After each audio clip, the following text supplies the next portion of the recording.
Queridos alumnos, queridas alumnas, me alegro un montón poder volver a verles a todos ustedes.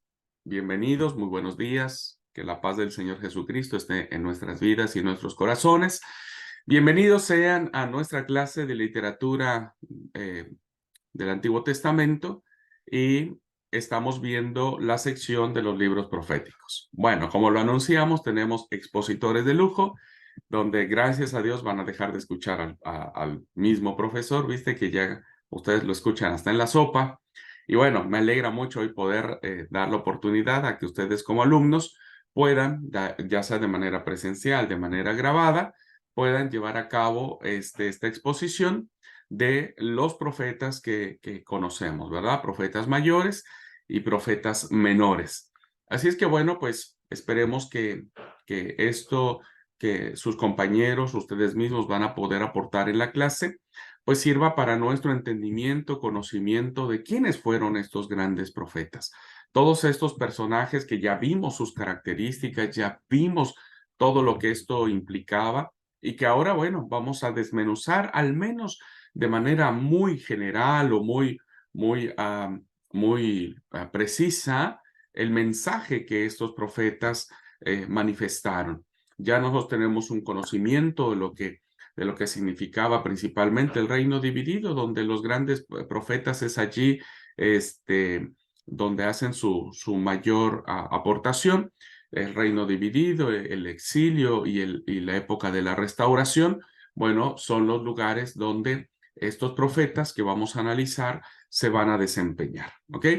Entonces, bueno, ese conocimiento lo tenemos. Y bueno, me permito agradecer infinitamente a nuestro querido hermano Mario Rodríguez, este eh, residente de la gran ciudad de Ameguino, una ciudad cosmopolita, una ciudad de primer nivel, una ciudad donde nunca se va la luz, que siempre hay luz allí, ¿verdad? Pasa el tren bala, pasa tan rápido que ni lo ven. Y allí, bueno, ahí vive nuestro hermano Mario. Bueno, vamos a dejar que Mario pueda exponer. Vamos a abordar al primer profeta, que es el profeta Isaías. Así es que bueno, tenemos 40 minutitos en cada clase aproximadamente para poder abordar este personaje. Bueno, adelante, amigo mío, el tiempo es todo tuyo. Muchas gracias por aceptar de manera voluntaria, por predisponerte, por decir yo quiero tomar al profeta Isaías, porque es un profeta muy grande. Entonces, bueno, gracias por ofrecerte para dar la clase. Bueno, el tiempo es tuyo, amigo mío. No, gracias, querido profesor, por darme esa oportunidad de elegir el profeta. Eh, y cuando el profesor decía que nunca se va la luz es porque se refería a mí, que soy la luz de Ameína. Eh, bueno, vamos a ver, vamos a iniciar con el profeta Isaías, si puedo compartir pantalla. Sí, sí, estás habilitado, amigo.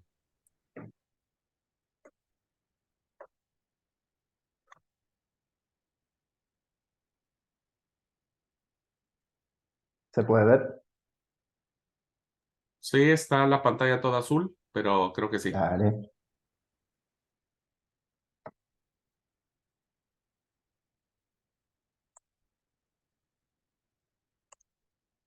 Bueno, vamos a arrancar con el profeta Isaías.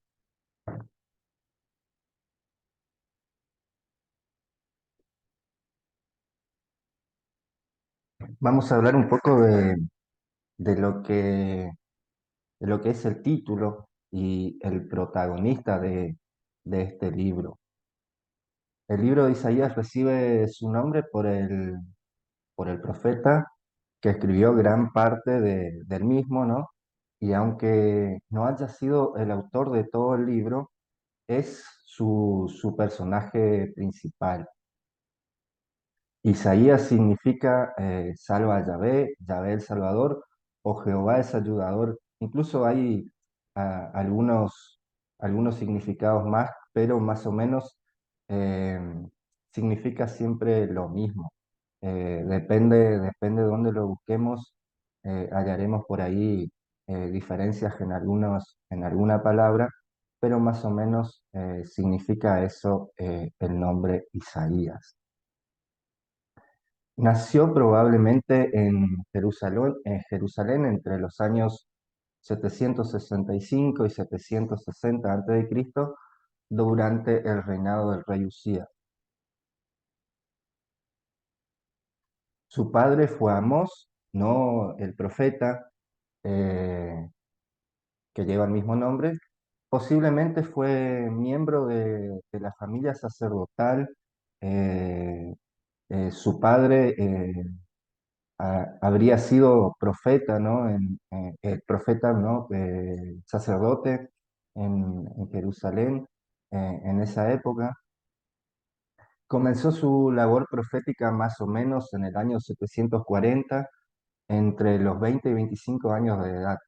El relato de su llamado lo vemos en Isaías 6, 1 a 8, que nos dice así. Lo quiero leer porque me gustó mucho el relato de su llamado, y dice: en el año que murió el rey Usías, vi yo al Señor sentado sobre un trono alto y sublime, y sus faldas llenaban el templo. Por encima de él había serafines, cada uno tenía 6 alas. Con dos cubrían sus rostros, con dos cubrían sus pies, y con dos volaban.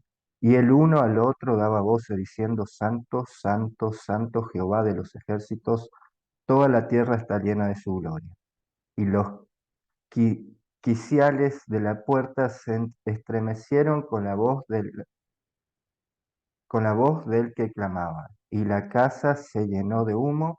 Entonces dije: ay de mí que soy muerto, porque siendo hombre inmundo de labios y habitando en medio de pueblo que tiene labios inmundos, han visto mis ojos al Rey, Jehová de los ejércitos. Y voló hacia mí uno de los serafines, teniendo en su mano un carbón encendido, tomado del altar con unas tenazas, y tocando con él sobre mi boca, dijo: he aquí que esto tocó tus labios, y es quitada tu culpa y limpio tu pecado. Después oí la voz del Señor que decía: ¿a quién enviaré? ¿Y quién irá por nosotros? Entonces respondí yo: heme aquí, envíame a mí. Me gustó mucho principalmente la forma en que responde, ¿no es cierto?, el profeta, como diciendo: sí acepto cuando nos casamos por ahí. eh, esa forma de compromiso, ¿no es cierto?, decir: heme aquí, envíame a mí.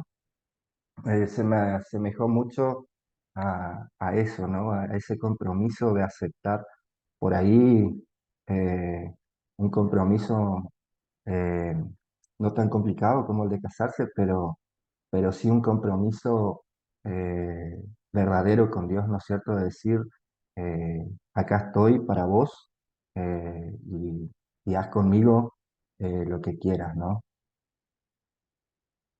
Isaías se casa y tiene al menos 2 hijos.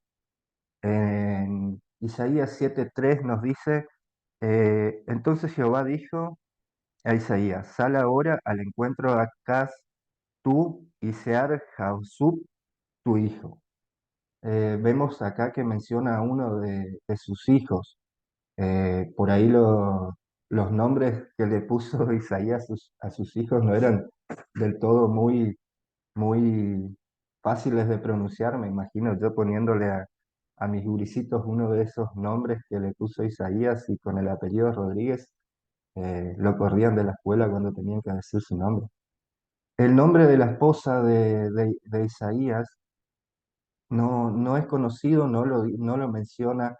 La Biblia solo la menciona como la profetisa, y eso lo podemos ver en Isaías 8:3.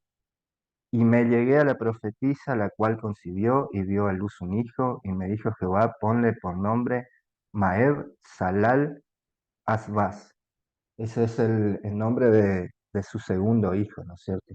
Acá podemos ver que no menciona el nombre de la esposa, pero sí menciona que Isaías estuvo casado. Su ministerio profético duró más o menos 50 años. Aunque no haya evidencia bíblica de su muerte, se cree que fue asesinado por el rey Manases en el año 695 a.C.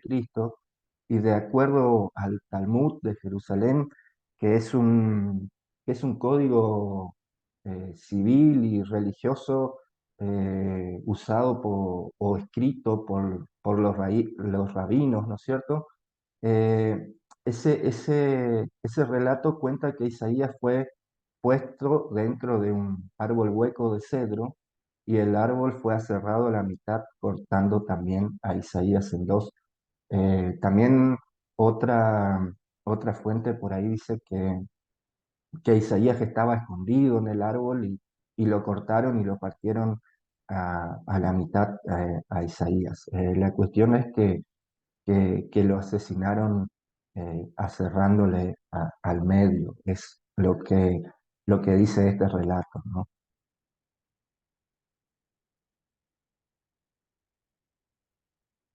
Autor y fecha.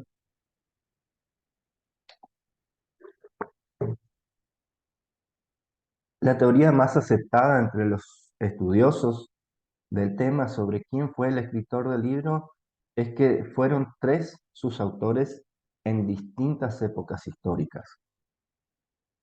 El proto-Isaías o primer Isaías entre los años 740 y 695 antes de Cristo escribe del capítulo 1 al 39. Este vendría a ser el Isaías, el verdadero profeta, ¿no es cierto? Eh, quien es el escritor de esos primeros 39 capítulos, perdón, del libro. El Deutero Isaías o segundo Isaías entre los años 550 y 540, escribe del capítulo 40 al 55, posiblemente un discípulo de la escuela, ¿no es cierto?, del profeta Isaías, es quien escribe esta segunda parte. Y el trito Isaías o tercer Isaías, entre los años 515 y 500 antes de Cristo, escribe del capítulo 56 al 66. Datos del libro: tiene 66 capítulos, es el quinto libro de los Nevi'im de la Biblia hebrea, es el primero libro de los proféticos de nuestra Biblia, contiene tres grandes bloques de oráculos, es uno de los libros más nombrados en el Nuevo Testamento. Hay 21 referencias directas sobre el libro de Isaías en el Nuevo Testamento, y acá por ahí le iba a pedir la ayuda de los compañeros si quieren buscar eh, Isaías 61, 1, 2, si alguien lo puede leer.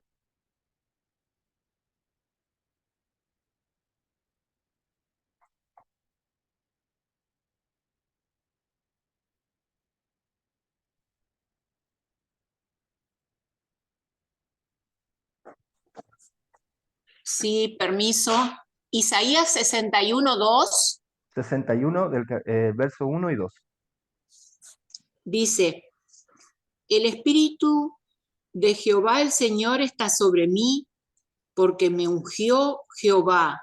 Me ha enviado a predicar buenas nuevas a los abatidos, a vendar a los quebrantados de corazón, a publicar libertad a los cautivos y a los presos apertura de la cárcel, a proclamar el año de la buena voluntad de Jehová y el día de venganza del Dios nuestro, a consolar a todos los enlutados. Muchas gracias, Esther.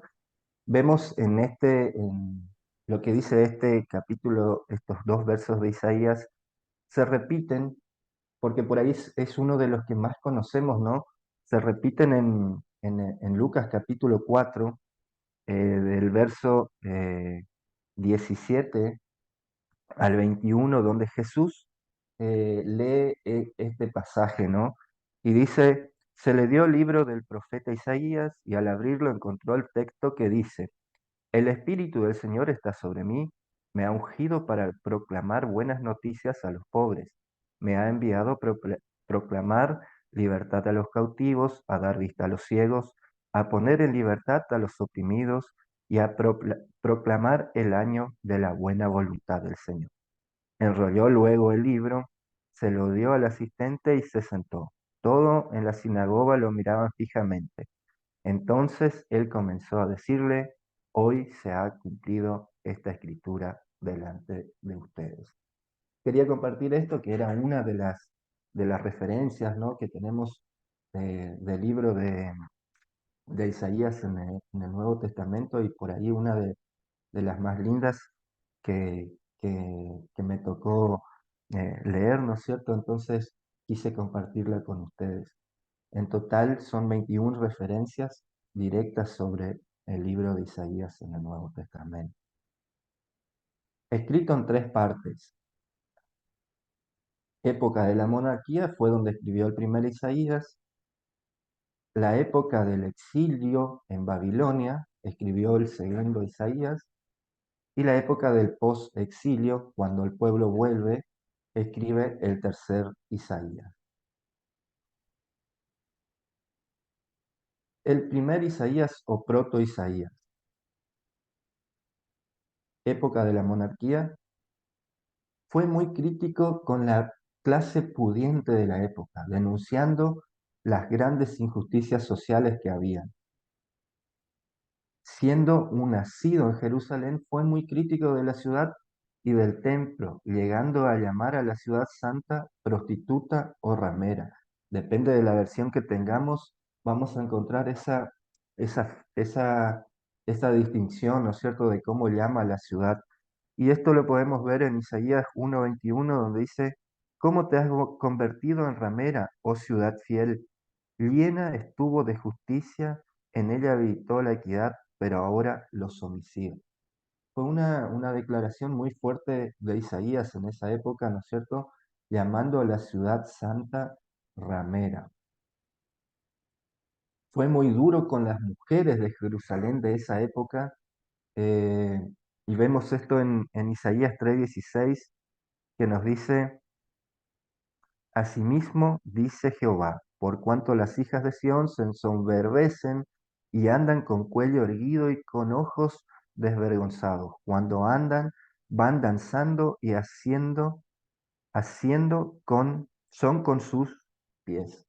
Vemos que por ahí eh, él, él denuncia mucho esto de estas mujeres que eran mujeres como pomposas o como creídas, ¿no?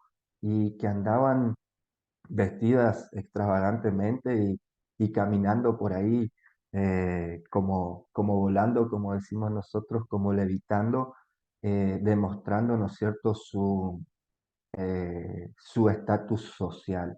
Y es algo que a Isaías le molestaba mucho, ¿no? Y denunciaba esa parte de la población de Israel, ¿no es cierto?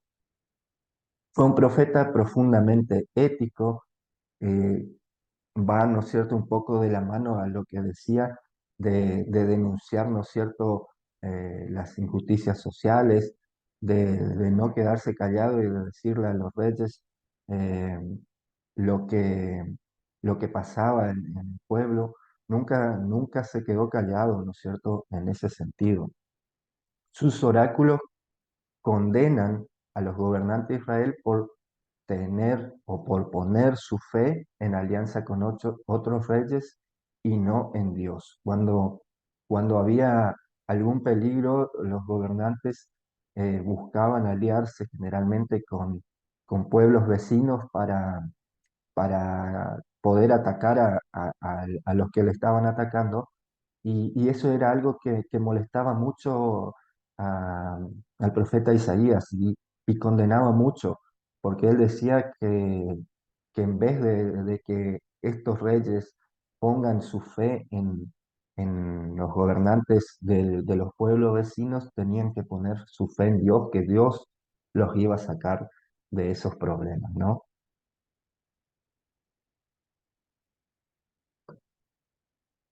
Quisiera analizar un poco a continuación eh, la, el, su ministerio, ¿no? Dividido en tres periodos según el reinado de los reyes con los que convivió. Vemos que nos dice Isaías 1:1, visión que Isaías, hijo de Amós, tuvo acerca de Judá y de Jerusalén en los días de los reyes Usías, Jotán, Ahaz y Ezequías, los cuales reinaron en Judá. Por ahí eh, ustedes dicen, bueno, ahí dice el nombre de cuatro reyes, ¿no? Y, y yo por ahí dividí en el periodo de tres reyes, pero es porque el ministerio o el llamado de Isaías ocurrió justo en el año de la muerte del primer rey, que es Usías, ¿no?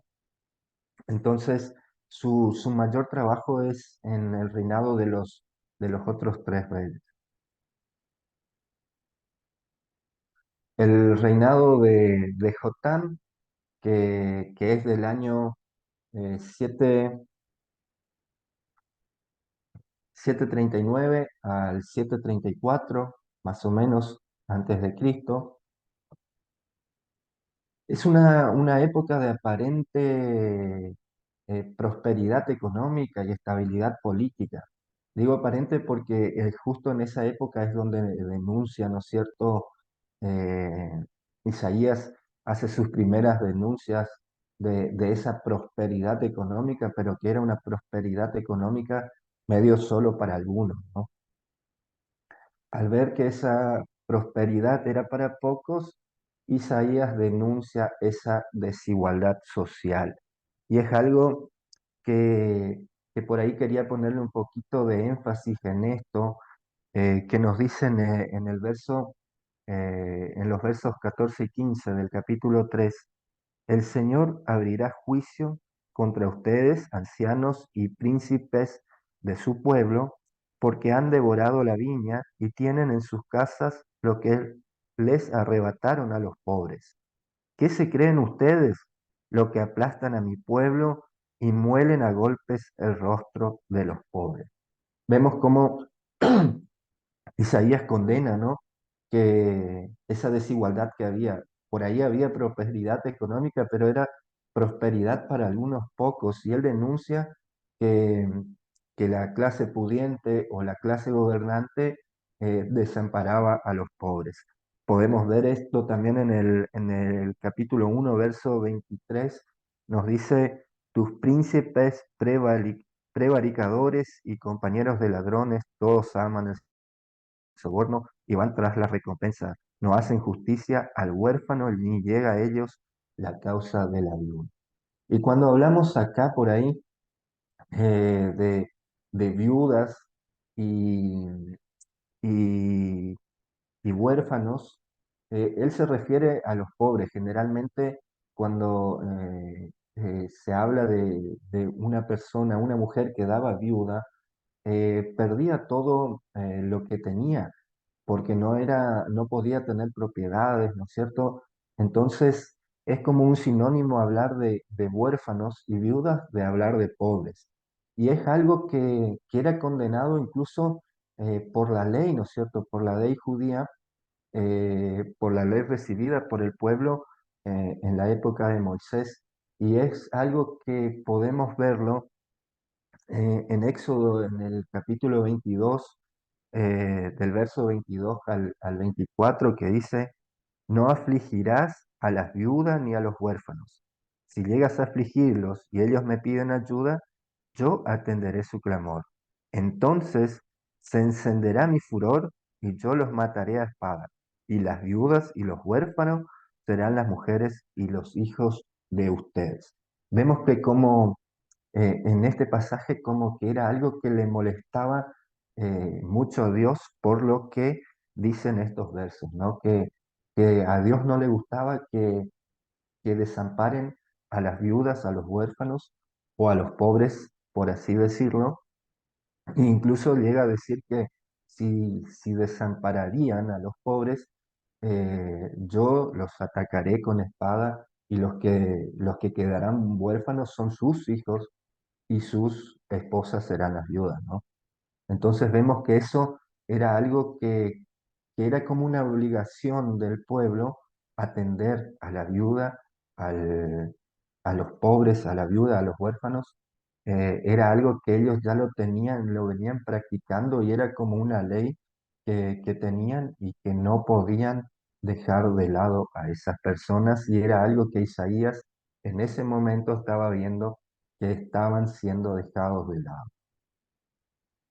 Reprende duramente a Jerusalén. Él habla mucho y en muchos pasajes reprende a la ciudad. Algo que se supone que era muy difícil para él, ¿no? Ya que, ya que él nació en Jerusalén, creció en Jerusalén, y Jerusalén, ¿no es cierto?, era considerada la ciudad santa, la ciudad elegida por Dios, y condenarla se supone que no habrá sido fácil para él. Incluso condenar a los gobernantes, que eran los descendientes de David, que era considerado el ungido, el elegido de Dios, también no habrá sido fácil para Isaías porque él se crió, ¿no es cierto?, con esa idea, e incluso siendo de, de la familia sacerdotal, de una familia sacerdotal, se crió con esa idea de la ciudad santa y de la casa elegida por Dios, ¿no? Entonces, no era algo fácil para Isaías esto de condenar las acciones de esos gobernantes o de esa clase gobernante y también de lo que iba pasando en la ciudad y en el templo en esa época. Pone especialmente énfasis en el castigo por los pecados del pueblo. Incluso llega a decir, ¿no?, que pide el arrepentimiento del pueblo porque si no iban a ser castigados. En el reinado o en la época del rey Ahaz, del año 734 al 727, los reyes de Siria e Israel se unieron y marcharon contra Jerusalén para atacarla. Por ahí le marqué Siria en rojo porque en algunas versiones de la Biblia nos va a decir Damasco e Israel se unieron y marcharon contra Jerusalén. Entendemos, ¿no?, que Israel vendría a ser el reino del norte que viene a atacar el reino de Judá, a Jerusalén, en el reino del sur y se une con el reino de Siria, o como dice en algunas versiones de la Biblia, Damasco, que, que después pasa a ser, ¿no es cierto?, la capital de lo que es Siria. El rey y el pueblo entraron en pánico y tuvieron mucho miedo cuando esto sucede, cuando se unen los dos reinos de estos y quieren atacarlos y vienen a sitiar la ciudad. Tiene mucho miedo el pueblo y incluso el rey, ¿no? Isaías reprende al rey y al pueblo por tener miedo y no confiar en el poder de Dios. Es algo que le molestó mucho en ese momento a Isaías y reta, ¿no es cierto?, al pueblo y al rey por no tener confianza y por no poner su fe en Dios. Ahaz incluso desoye lo que dice Isaías, ¿no? Y hace una alianza con los asirios y entre estos dos, destruyen a la alianza siria-israelita. Es algo que por ahí está más claro y lo podemos ver en el libro de Segunda Reyes, ¿no? En el capítulo 16, versos 8 y 9 que nos dice, y tomando Acaz la plata y el oro que se halló en la casa de Jehová y en los tesoros de la casa real, envió al rey de Asiria un presente, y le atendió el rey de Asiria, pues subió el rey de Asiria contra Damasco, y la tomó, y llevó cautivo a los moradores a Kir y mató a Resín. Resín era el rey de Damasco o de Siria en esa época, ¿no? Acá vemos que en vez de confiar en Dios, Ahaz eh, se hace una alianza con los asirios para derrotar a la alianza israelita-siria. Isaías también en este periodo anuncia la destrucción del reino del norte. Ya en el reinado de Ezequías, del año 727 al 698, que es por ahí uno de los periodos de reinado más largos que vemos durante el ministerio de Isaías. Pero este reinado de Isaías quise dividirlo por ahí en dos partes, ¿no? El reinado de Isaías, de la primera parte que va desde el año 727 al 715 a.C., es cuando llega al trono Ezequías después de la muerte de Ahaz, pero es aún menor de edad. Tiene solo 5 años de edad cuando Ezequías llega a ser rey. Entonces, como es tan joven, el gobierno lo desempeña un regente, perdón, cuyo nombre se desconoce. No dice en la Biblia quién era la persona, ¿no?, que desempeñaba la función de gobernante en ese momento.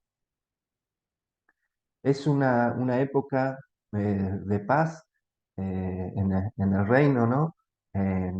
No sufren el ataque de ninguna potencia extranjera. Oráculos de Isaías, vemos acá dos oráculos contra naciones extranjeras, que son el oráculo contra los filisteos, que se puede leer en Isaías 14, de 28 al 32, el oráculo de Isaías contra Israel o contra el reino del norte, ¿no? En Isaías 17, del 4 al 14. Y bueno, así llegamos al reinado de Ezequías, a su segunda parte, ¿no? Cuando ya cumple la mayoría de edad y asume él el mando, ¿no es cierto? Asume el poder del gobierno Ezequías. Entonces, lo que hace es, comienza una reforma, ¿no es cierto? Una reforma religiosa que también podemos leerla, ¿no es cierto?, en el capítulo 29 de Segunda Crónicas. Era algo que también le gustaba mucho a Isaías, esta iniciativa, ¿no?, de, de Ezequías, de, de iniciar con esta reforma, ya que era una época donde había muchos ídolos y se había dejado de lado la adoración a Dios, ¿no? Rompe los acuerdos con los asirios, ¿no? Es una de las cosas que hace Ezequías. Y por ahí es un poco lo que representa la imagen que vemos ahora ahí, donde vemos a Ezequías arrollado con esas tres hojitas delante y lo vemos como en reverencia y orando. Era justo en la época que rompe el acuerdo que había hecho Ahaz con los asirios para derrotar a la alianza siria e israelita. Él rompe esos acuerdos aprovechando que hubo ahí un cambio de rey eh, de los asirios. Él rompe esos acuerdos y recibe la carta del rey de los asirios, ¿no? Es algo que podemos verlo ahí en Isaías 37, del 1 al 25, pero quiero compartir solo con ustedes los versos, perdón,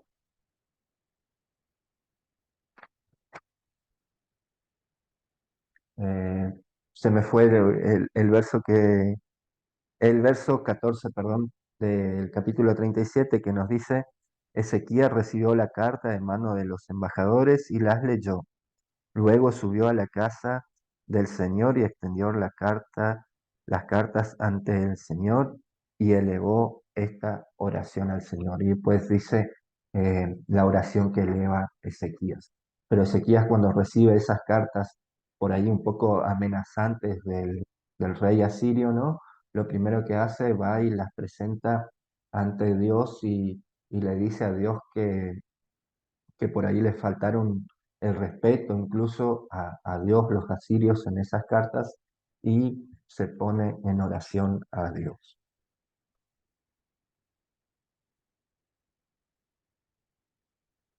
Busca alianza con Egipto cuando se rompe esta alianza con los asirios. Ezequías busca una alianza con Egipto, algo que es muy condenado por Isaías, que se opone a esto. Entonces, al final el rey escucha y Dios salva a su pueblo. Es algo que también se puede ver en el capítulo 37, los versos 36, 37, que dicen, el ángel del Señor salió entonces y mató a 185.000 hombres en el campamento de los asirios, y al día siguiente, cuando se levantaron, todo el campamento estaba cubierto de cadáveres. Entonces Sennacherib, el rey de Asiria, se fue de allí y se quedó a vivir en Nínive. Por ahí el verso 36 se cree que fue como un agregado posterior, ¿no es cierto? Que por ahí es algo que no sucedió tal cual como dice, porque como vemos ahí un poco, dice que el ángel del Señor mató a, a muchísimos soldados, ¿no es cierto?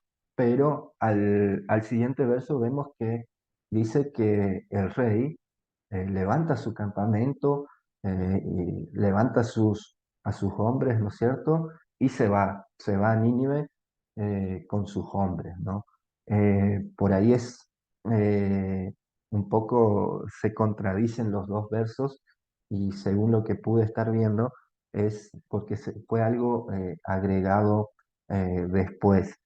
Y lo que se cree que realmente pasó es que eh, como hubo problemas en Nínive, el rey asirio, ¿no es cierto?, le menciona al rey Ezequías en ese momento o le hace pagar al rey Ezequías un alto tributo y bueno, cuando Israel paga ese tributo, el rey asirio se va, ¿no es cierto?, a ver alguno a tratar de solucionar otro problema que tenía en Nínive.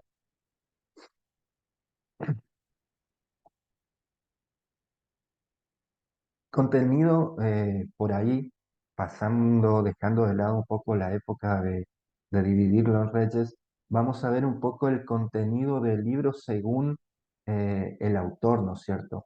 Según la obra de cada uno de sus tres autores. Ahora vamos a dividirlo en esas tres partes, ¿no? Primer Isaías o proto Isaías profetizó por aproximadamente 45, 50 años más o menos. Su vida y ministerio transcurre durante los últimos años de la monarquía, durante la época de los últimos reyes, antes de la deportación y el exilio a Babilonia, es cuando transcurre el ministerio de Isaías. Fue muy cercano a los reyes y al poder político de su época, siempre estuvo ahí aconsejándole, ¿no es cierto? Y, y los reyes incluso también buscaban mucho su consejo. Sus oráculos condenan la confianza de los reyes de Judá en naciones extranjeras y su falta de fe en Jehová, algo que por ahí lo habíamos visto ya un poquito, pero era algo que condenaba mucho Isaías, ¿no? Su trabajo podemos dividirlo en 6 partes. Del capítulo 1 al 12, oráculos sobre Judá e Israel. Del capítulo 13 al 23, oráculos contra las naciones extranjeras. Acá vemos oráculos contra Babilonia, contra Siria, contra Filistea y otros países más, ¿no es cierto? Otras naciones extranjeras donde él hace sus oráculos. Capítulo 24 al 27, la gran escatología o el apocalipsis de Isaías. Vemos en estos capítulos eh, reflejado esto, ¿no es cierto? Palabras donde Isaías habla de un apocalipsis, ¿no es cierto? O una escatología. El capítulo 28 al 33 están los oráculos contra Judá por su confianza en naciones extranjeras. Y del capítulo 34 al 35 está la segunda escatología o la pequeña escatología de Isaías. Y de los capítulos, perdón, 36 al 39 hay narraciones históricas por ahí, eh, más que nada del reinado de Ezequías. El segundo Isaías o Deutero Isaías, su vida y ministerio transcurre durante los últimos años del exilio babilónico. Es un hombre culto, estudiado y muy religioso. Posiblemente fue poeta y teólogo, denominado como el profeta de la esperanza. Su mensaje fue de ánimo al pueblo exiliado. En, en- cuando leemos esta parte de Isaías, vemos eh, muy reflejado eso, donde trata de infundirle, ¿no es cierto?, ánimo a esa gente que estaba muy cabizbaja, ¿no es cierto? En la época del exilio, no tenían esperanza, era gente que estaba muy triste, ¿no? Por estar viviendo en una tierra muy alejada a su tierra, ¿no es cierto? Entonces, ese mensaje del segundo Isaías es un mensaje donde trata de darle esperanza al pueblo, de levantar el ánimo a ese pueblo exiliado, ¿no? Y, y acá hay una parte muy importante, ¿no es cierto? Que, que menciona a Ciro, el rey de Persia, como un enviado de Dios, como un ejecutor de la justicia de Dios. Lo llama incluso el ungido de Dios. Es algo que podemos verlo por ahí en el capítulo 45 de Isaías, del verso 1 al 13, podemos ver eso. Y quisiera compartir solo con ustedes el verso 1 y 2, que más o menos dice lo que está escrito ahí. Dice, yo el Señor digo así a Ciro, mi ungido, el cual tomé de la mano derecha para que las naciones se sometan a su paso y los reyes huyan en desbandada, para que las ciudades le abran sus puertas y no las vuelvan a cerrar. Yo iré delante de ti y te allanaré los lugares torcidos. Haré pedazos puertas de bronce y cerrojos de hierro. Vemos que dice que Dios iba a estar con ese gobernante de una nación extranjera y que, como vemos, lo llama ungido de Dios. Algo que es muy interesante, eh, ver esto, que llame ungido de Dios a una persona que, que es extranjera, que no es un israelita o un judío, ¿no es cierto? Su trabajo podemos dividirlo en dos partes, del capítulo 40 al 48, próxima liberación del exilio en Babilonia por medio de Ciro y el regreso del pueblo de Israel.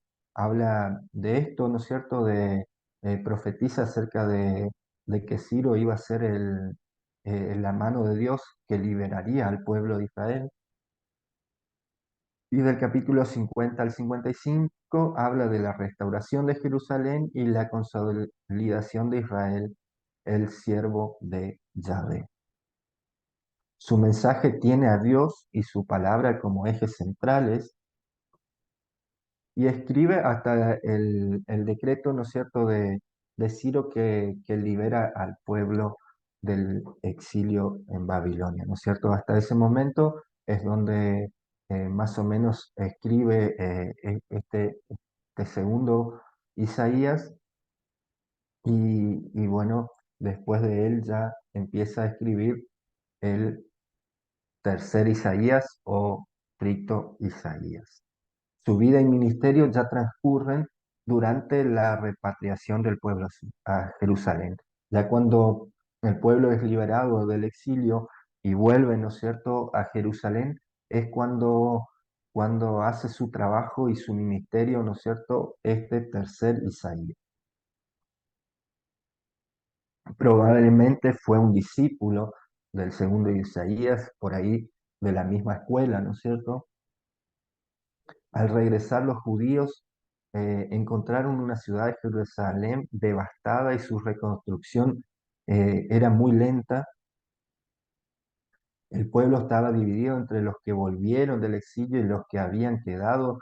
Había ahí una rispidez entre ambos bandos, ¿no es cierto? Los que no habían sido exiliados y los que volvieron del exilio como que no encuadraban entre ellos.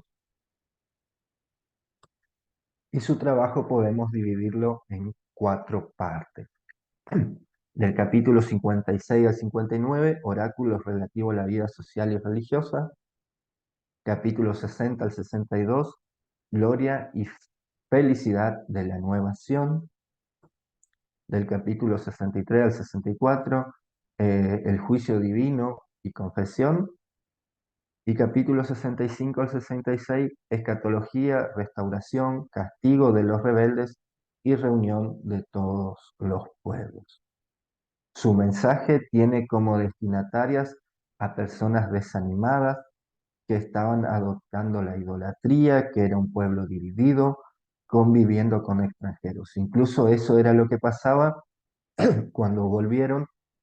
Había mucha gente, muchos extranjeros que se habían establecido, no solo el pueblo que había quedado y no había sido exiliado, ¿no? Había muchos extranjeros que habían adoptado, por así decirlo, la ciudad de Jerusalén como un lugar de residencia, porque venían de otros lugares, pasaban y veían que ahí como que había espacio, había lugares abandonados y se establecían ahí. Entonces, lo que fue pasando es que eh, cuando volvieron, los que habían sido exiliados se encontraron con esa gente, se encontraron con los que no se habían ido y, y habían empezado también a entrar en desánimo. La reconstrucción se volvió lenta, no avanzaba la reconstrucción de la ciudad y esto lo desanimaba, ¿no es cierto? Y había esos problemas entre las tres partes, entre los extranjeros, entre los que quedaron y entre los que volvieron. Y como los extranjeros trajeron también sus dioses con ellos, empezó a haber ese problema donde se empezó a adoptar la idolatría, ¿no? Algunos datos interesantes que pude ver también del libro de Isaías es que Isaías es conocido como el profeta evangelista o mesiánico, aunque en sus oráculos nunca se usa la palabra Mesías para designar el Salvador de Judá, sus concepciones mesiánicas se, se centran en torno a un personaje ideal al que se describe con las cualidades más cautivadoras. Admirable consejero, Dios fuerte, príncipe de paz, entre otros, algo que podemos ver reflejado en Isaías capítulo 9 en el verso 6. Uno de los más grandes profetas que existieron y figura entre los cuatro profetas mayores. Es el primer libro profético de la Septuaginta y el quinto de la Tanaj, donde es el primero de los profetas posteriores. Como vimos por ahí ya en clases anteriores, la Tanaj estaba dividido en profetas anteriores y posteriores, ¿no? Y, y Isaías es el primero de los profetas posteriores. Un dato curioso que quería compartir con ustedes ¿sabe cuál es el rollo más antiguo en existencia del libro del profeta Isaías?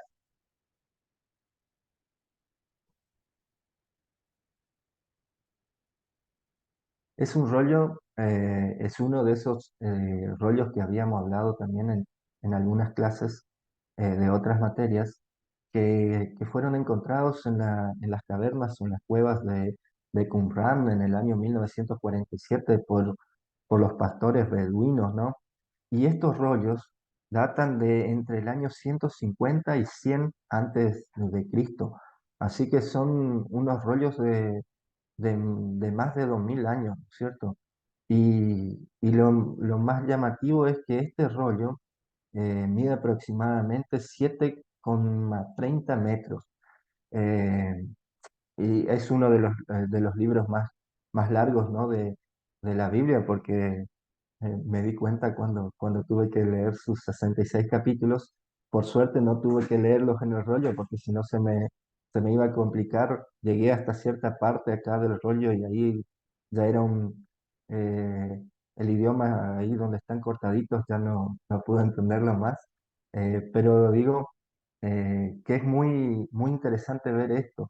Cuando hoy compartía con ustedes el verso donde Jesús lee este manuscrito, eh, vemos que Jesús dice abre o le entregan el rollo y él lo abre y lee esa parte, ¿no es cierto? Y vemos que ese rollo habrá sido un rollo bastante grande en ese momento para leerlo.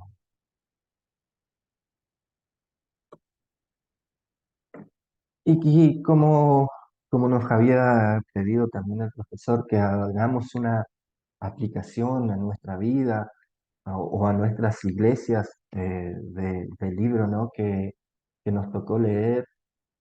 Quise hacer una aplicación del libro de Isaías y por ahí cuando me senté a hacerla vi que hay mucha información, hay muchas aplicaciones que podemos eh, adoptar o tomar para nuestras vidas o para nuestra iglesia, pero quise centrarme en dos partes que yo creo que son, desde mi punto de vista, las dos partes principales que por ahí toca el libro de Isaías. Y la primera es que Isaías habla de manera contundente sobre la importancia de la justicia social. Él hace mucho énfasis en esto, él denuncia mucho esto, ¿no? Eh, de la justicia social, la equidad, la compasión hacia los menos afortunados. Podemos nosotros aplicar esto en nuestra vida y a la labor de nuestra iglesia, ¿no es cierto?, en la comunidad, denunciando las injusticias sociales que suceden a nuestro alrededor. E incluso a veces vemos que esas injusticias sociales lamentablemente ocurren hasta dentro de nuestras iglesias. Eh, Deberíamos trabajar nosotros como individuos y también como iglesias por el bienestar de los necesitados. Como iglesia deberíamos enfocarnos, ¿no es cierto?, en tener planes sociales de ayuda, de acompañamiento a los pobres, a los oprimidos y a los marginados de la sociedad. Y por ahí esto me lleva, ¿no es cierto?, a este verso que vemos en Santiago, ¿no es cierto?, en el capítulo 1 de Santiago, el verso 27, que nos dice: delante de Dios, la religión pura y sin mancha consiste en ayudar a los huérfanos y a las viudas en sus aflicciones y en mantener limpio de la maldad de este mundo. Acá vemos que también Santiago en ese momento dice que la religión verdadera y pura y sin mancha consiste en ayudar a la viuda y al huérfano. que como vimos es lo mismo que decir ayudar al necesitado, ayudar al pobre. Entonces nosotros, si queremos ser una iglesia verdadera, como dice acá, pura, sin mancha, ¿no? Es una de las misiones que tenemos. Incluso ayer, cuando estábamos en clase de doctrinas distintivas con el pastor Ramón, me quedó grabado eh, una, del- una parte que él nos decía eh, cuáles son los fundamentos nuestros como Iglesia de Dios del séptimo día, cuál es uno de los fundamentos nuestros como tener una vida cristiana. Y es aliviar por ahí, decía él, las necesidades sociales y espirituales de la humanidad a través de la acción social compasiva y declaración del Evangelio. Y vemos que es una de las cosas que debemos hacer, que es eh, esto, ¿no es cierto?, aliviar las necesidades por medio de la acción social. Y como segundo punto, también hace hincapié Isaías en la importancia de la santidad personal y la obediencia a Dios. Podemos tomar esto como un recordatorio de la necesidad de vivir una vida en conformidad con los mandamientos y la voluntad de Dios. Nos habla de la posibilidad de reforma incluso en medio de dificultades y la aflicción. Podemos encontrar consuelo en estas palabras cuando enfrentamos desafíos en nuestras vidas, recordando que Dios está presente, nos alienta, nos sostiene y tiene un plan de restauración para cada uno de nosotros. Como nos dice Isaías, el capítulo 1 verso 18, que es uno de los versos que me encantaron del libro, ¿no? Y que dice, venid luego, dice Jehová, y estemos a cuenta. Si vuestros pecados fueran como la grana, como la nieve serán emblanquecidos. Si fueran rojos como el carmesí, vendrán a ser como la blanca lana. Y bueno, compañeros, más o menos hasta acá llega mi presentación, así que si, si por ahí tienen eh, alguna pregunta o algo, eh, está el profesor ahí que puede responder. Así que bueno, gracias por su atención.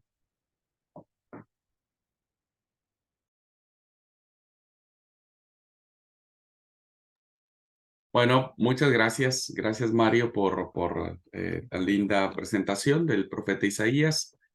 Es un gran mérito poder exponer en muy poco tiempo un mensaje que llevó muchos años para construirse, casi 400, 500 años para completarse todo lo que ahora nosotros conocemos como el libro del profeta Isaías.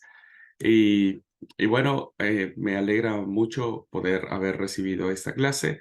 Como a veces algunos de ustedes me dicen, ¿podrías repetir desde el principio, amigo mío? Porque no me quedé cuando hablabas del título. Me quedé cuando dijiste que era hijo no del profeta Amós, el de Tecoa, sino otro Amós. Bueno, no sé si alguien que están en clase presencial tienen alguna pregunta con Mario.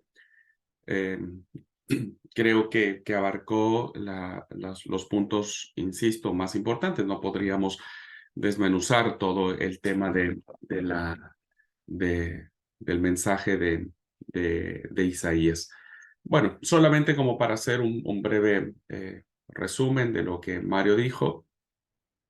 Si pudieras plantear, amigo mío, en términos resumidos, las ideas centrales que tiene el primero, segundo y tercer Isaías, ¿cómo cuál sería? ¿Cuál sería el- la, la propuesta de resumen de esos tres profetas?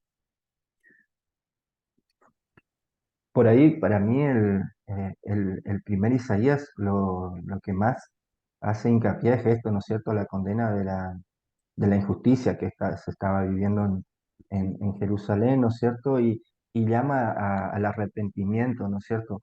Eh, Le dice al pueblo que va a ser castigado, ¿no es cierto?, pero siempre por ahí poniendo también énfasis en que si cambiaban su postura o su forma de ser, Dios los iba a restaurar, los iba a, a volver, ¿no es cierto?, si renovaban esa relación con Dios, Dios los iba a perdonar y esto no pasaría.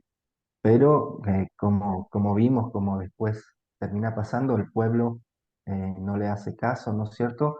Y siguen con sus prácticas.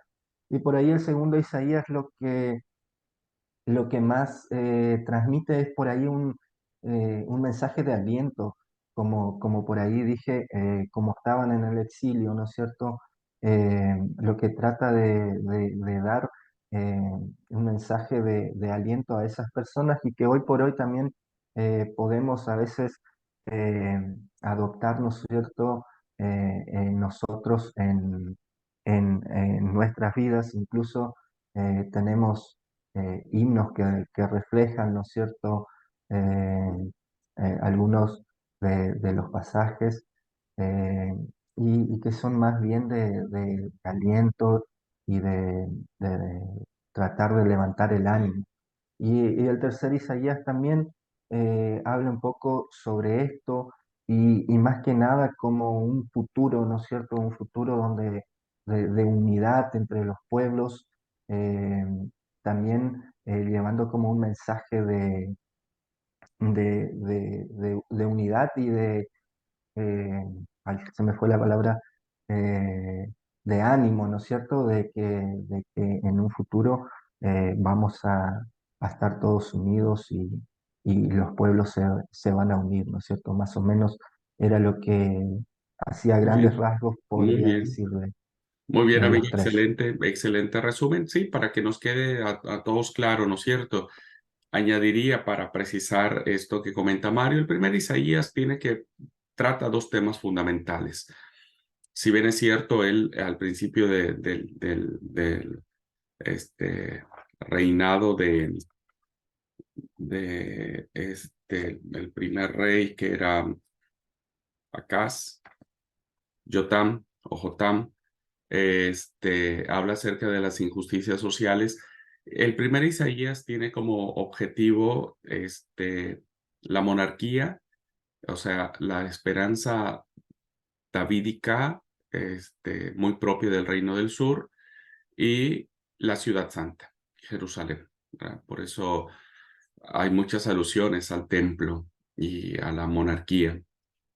El segundo Isaías, muchos dicen que es más de un autor, eran un poeta o poetas. Se le llama los libros de la consolación porque evidentemente inician los capítulos con esta palabra, consolaos, consolaos, pueblo mío. Y tiene que ver con sí una serie de ánimo a los que están desterrados. Y finalmente el tercer Isaías tiene que ver más ya en la liberación después del edicto de Ciro, cuando el pueblo entiende que ahora en este acto liberativo, ¿verdad? La llegada del Mesías, de la esperanza, se establecería en Sión y bueno, hay como un ánimo para que todo vuelva a ser perfecto, ¿verdad? Bueno, pues muy bien, amigo mío, muchas gracias. Gracias por tu trabajo, excelente. Vamos a ponerle un corazoncito, hermanos, hermanas, ahí. Busquen el emoji. Vamos a ponerle un corazoncito a Mario para agradecerle. ¿Dónde está Yo no tengo corazón, no puede ser. Ya está, ya está. Ahí está. Muchas gracias, muchas gracias. Muchas gracias por apiadarse de mí, no se preocupen. Porque saben que después les toca a ellas. Yo no sé qué le pasó. ¿Ustedes me siguen escuchando? ¿Me siguen viendo? Sí, sí, perfecto. Sí, señor. Se puso mi pantalla en negro. No te puedo creer. ¿Qué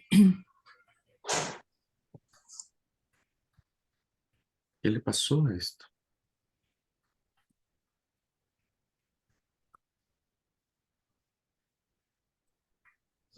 Se puso en negro, ya no veo nada.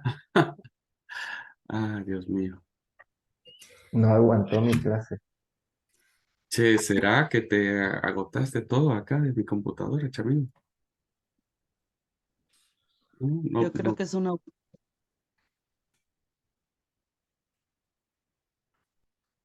Es una señal de que... De que yo ya me libre. Amén. No sé qué pasó acá.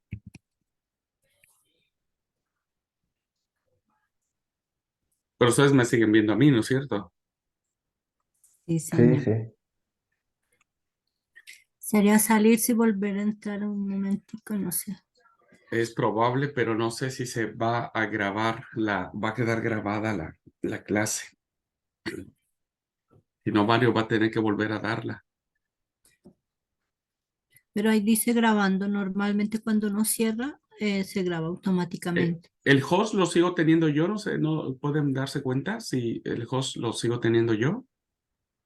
Sí, sí. Sí,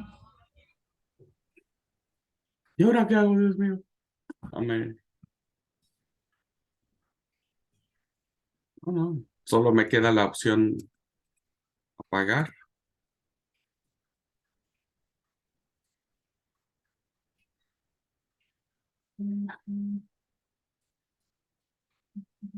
¿Qué le pasó? Y es que puse el corazoncito y ese perdió todo.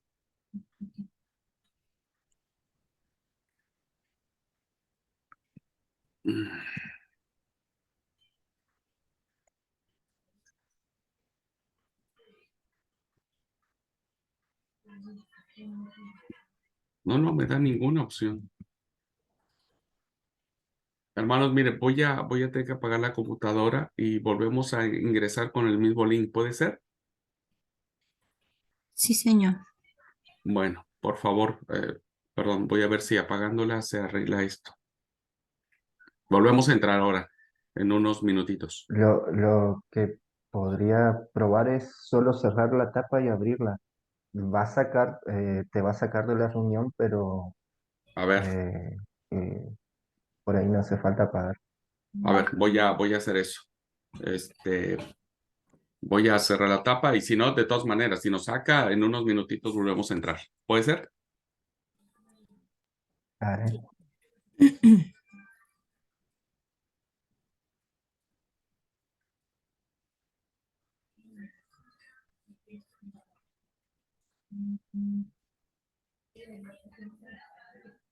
Siguió grabando.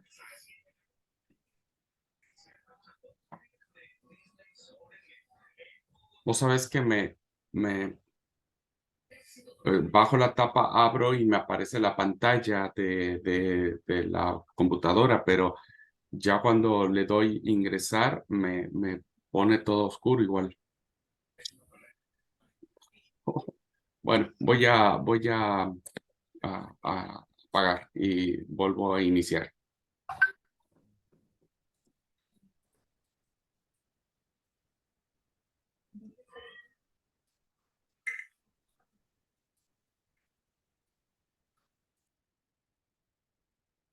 Ahí volví.